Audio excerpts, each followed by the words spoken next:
ফেনীতে প্রতারণা, চাঁদাবাজি ও মানহানির মামলায় বৈষম্য বিরোধী ছাত্র আন্দোলনের কথিত সমন্বয়ক ওমর ফারুক শুভকে গ্রেপ্তার করেছে পুলিশ। সুপ্রিয় দর্শক, সবার জন্য সুখবর। ইতিমধ্যে সমন্বয় গংদের অর্থাৎ জঙ্গি শিবিরের নেতা এই সমন্বয় গংদের ফেসবুক আইডিগুলো আপাতত তত্ত্বাবধানে নিয়েছে সেনাবাহিনী। তদন্তের জন্য সময় এরা কট হতে পারে সেনাবাহিনীর হাতে। বাংলাদেশ আসলে কোন দিকে যাচ্ছে? বাংলাদেশ সেনাবাহিনী বাংলাদেশের এই প্রেক্ষাপটে আসলে কি ভূমিকা নেবে? পরিস্থিতিতে নিজে ক্ষমতা নিয়ে নেবে, কিংবা কবে নাগাদ বাংলাদেশের ভেতর নির্বাচন হবে, বা আওয়ামী লীগকে কি নির্বাচনে অংশগ্রহণ করার জন্য অনুমতি দেওয়া হতে পারে? আমাদের সকল বিষয়কে কেন্দ্র করে আমাদের বাংলাদেশ সেনাবাহিনীর প্রধান বিশেষ সাক্ষাৎকার দিয়েছেন। দর্শক, গুরুত্বপূর্ণ ভিডিওতে আপনাকে স্বাগতম। দর্শক, আজকের এই ভিডিওতে আপনাদের সামনে বেশ কয়েকটি গুরুত্বপূর্ণ ভিডিও ফুটেজ নিয়ে হাজির হয়েছি। দর্শক, আজকের এই ভিডিও শুরুটা দেখে বুঝতে পেরেছেন আজকের নিউজটা কতটা গুরুত্বপূর্ণ হতে চলেছে। এমনকি দর্শক, আজকের নিউজে কি ধরনের ভিডিওগুলো আপনারা দেখতে চলেছেন। তো দর্শক, যারা এই ভিডিওটি এখন প্লে করেছেন তাদের উদ্দেশ্যেই বলবো, ভিডিওটি না টেনে সম্পূর্ণ ভিডিওটি মনোযোগ সহকারে দেখবেন, তাহলে বিস্তারিত বিষয়গুলো আপনারা বুঝতে পারবেন। তো দর্শক, আর কথা না বাড়িয়ে আজকের ভিডিওটি দেখে আসি। তার আগে আপনি যদি আমার চ্যানেলে নতুন হয়ে থাকেন তাহলে চ্যানেলটাকে সাবস্ক্রাইব করে আমাদের সাথেই থাকুন, আর একটি লাইক দিয়ে দেখতে থাকুন সম্পূর্ণ ভিডিওটি।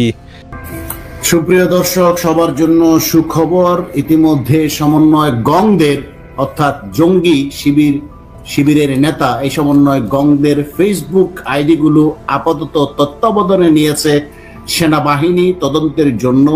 তবে এখানে সেনাবাহিনী হঠাৎ করে কেন তদন্তের নিল, এটা আমাদের ডিপ স্টেট ইন্টেলিজেন্সের মাধ্যমে খবর। এখানে আপনারা স্ক্রিনে দেখতে পাচ্ছেন আসিফ মাহমুদ, হাসনা সার্জিস এবং সাইদ আব্দুল্লাহ সহ অনেকেরই ফেসবুক সমন্বয়ের গং অর্থাৎ অনেক গঙেরই এই আইডিগুলো এখন আর খুঁজে পাওয়া যাচ্ছে না। তো তারা যেটা দাবি করেছে, তারা বলেছে অন্য তৃতীয় কোনো পক্ষ এটা লগ ইন করার চেষ্টা করছিল, ফলে তারা সাইন আপ করতে পারছে না। কিন্তু প্রকৃতপক্ষে ঘটনা সেটা নয়। সেনাবাহিনী সাধারণত আপনারা জানেন, কোনো ফেসবুক যখন অন্য কেউ একজন লগ ইন করে তখন তার কাছে সেটা আর ইউজ করতে পারে না, কারণ সেগুলো তখন তৎক্ষণাৎভাবে পরিবর্তন করে ফেলে। যারা করে তারা পরিবর্তন করে ফেলে। তো সেনাবাহিনী সাধারণত এদের যোগাযোগ কমিউনিকেশন গুলো কি যাচাই করার জন্য রাষ্ট্রবিরোধী বা সেনাবাহিনীর বিরুদ্ধেই এদের অবস্থান কিনা।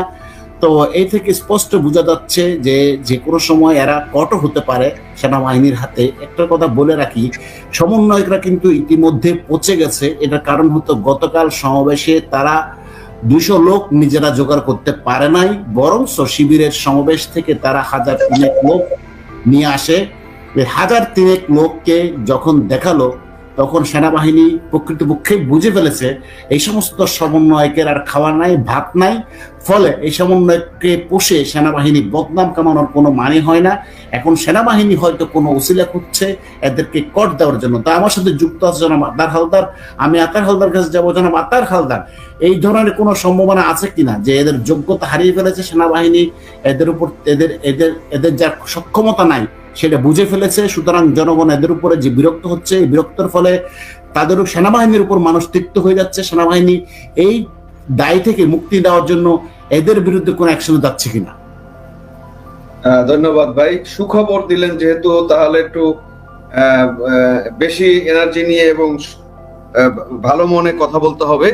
আপনি এখানে দেখেন, ওরা যদি বলে থাকে যে ওদের আইডি ওরা ডিঅ্যাক্টিভেট করে রেখেছে কোনো একটা কারণে, তাহলে একই সাথে কিভাবে হাসনাত আব্দুল্লাহ, নাগরিক কমিটির মুখ্য সচিব সাজ্জুদ আলম, শিবিরের সভাপতি সাদিক কায়েম, ছাত্রনেতা সাইদ আব্দুল্লাহ এবং রাফি চিটাংয়ের এই মোটামুটি একদম প্রথম সারির যে সমন্বয়ক আছেন সবারই ফেসবুক আইডি কিন্তু ডিঅ্যাক্টিভেট বলতেছে বা খুঁজে পাওয়া যাচ্ছে না।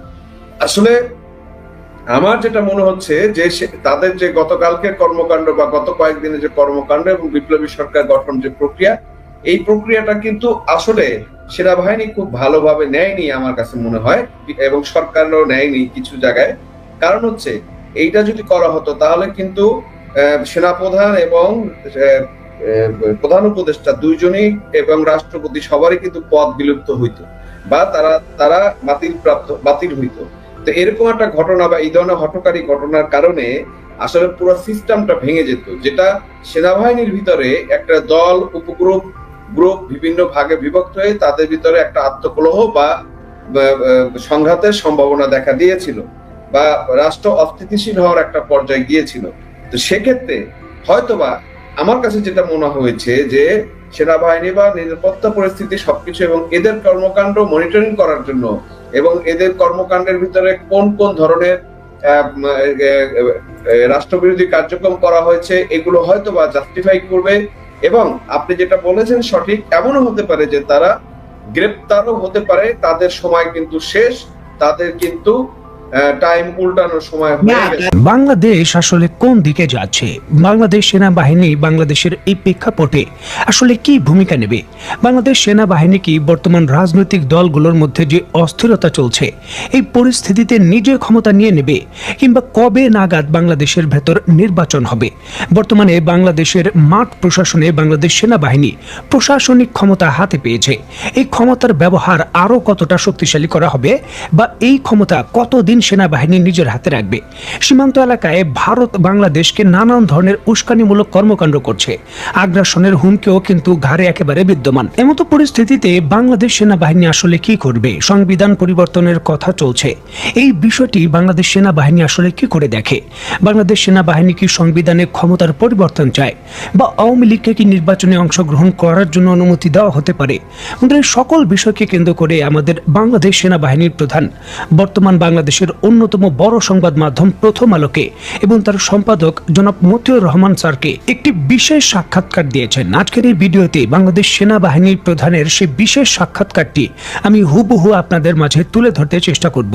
আর এ থেকেই কিন্তু বাংলাদেশের ভবিষ্যতে কি ঘটতে চলছে এবং বাংলাদেশ সেনাবাহিনীর কি ভূমিকা থাকবে সেই বিষয়টাও পরিষ্কার হয়েছে। এটা সত্য, এত বড় গণ অভ্যুত্থান, এত শহীদ, এত আহত, ঐতিহাসিক এক পরিবর্তনের মধ্য দিয়ে আমরা বর্তমান সময়ে এসে পৌঁছেছি। আমরা একটা নতুন স্বপ্ন, নতুন সময়ের পরিবর্তনের মধ্যে রয়েছি। 2024 সাল আমাদের জন্য একটা নতুন সুযোগ এবং নতুন সম্ভাবনা তৈরি হয়েছে। 2024 সালের জুলাই আগস্ট মাসে ঘটে যাওয়া গণ অভ্যুত্থানের ছাত্র জনতা এবং রাজনৈতিক দল সমূহের অংশগ্রহণ বাঙালি জাতির ইতিহাসে এক অবর্ষণীয় ঐতিহাসিক ঘটনা। গণ অভ্যুত্থানে শাহাদাত বরণকারী এবং আহত সবার প্রতি জাতি কৃতজ্ঞ থাকবে। সেনাবাহিনীর প্রধান এই বক্তব্য দিয়ে তার ইন্টারভিউ শুরু করেন। বর্তমান অন্তর্বর্তী সরকারের প্রধান উপদেষ্টা 2025 সালের শেষের দিকে নয়তো 2026 সালের শুরুর দিকে বাংলাদেশের জাতীয় নির্বাচন অনুষ্ঠিত হবে এমন একটি সময়সীমা বেঁধে দিয়েছে। বাংলাদেশের প্রধান রাজনৈতিক দল বিএনপি এর সঙ্গে সম্পূর্ণভাবে এগ্রি করেনি। এই বিষয়টাকে কেন্দ্র করে বাংলাদেশ সেনা প্রধানের মন্তব্য কি? প্রধান উপদেষ্টার বক্তব্যের সঙ্গে একমত পোষণ করে সেনা প্রধান বলেন, দেশবাসী অবশ্যই একটা ভালো নির্বাচন চায়, সুষ্ঠু ও শান্তিপূর্ণ উৎসবমুখর নির্বাচন চায়। দর্শক, এই সম্পূর্ণ ভিডিওটি আপনারা দেখলেন, এ বিষয়ে আপনার কি মতামত অবশ্যই কমেন্টে জানাবেন। আর প্রতিনিয়ত এরকম আপডেট, নতুন নতুন নিউজ পেতে আমার চ্যানেলটা সাবস্ক্রাইব করে পাশে থাকা বেল আইকনটি বাজিয়ে দিবেন। এই মুহূর্তে বিদায় নিচ্ছি, দেখা হবে পরবর্তী কোনো ভিডিওতে। সে পর্যন্ত ভালো থাকুন, সুস্থ থাকুন। আসসালামু আলাইকুম।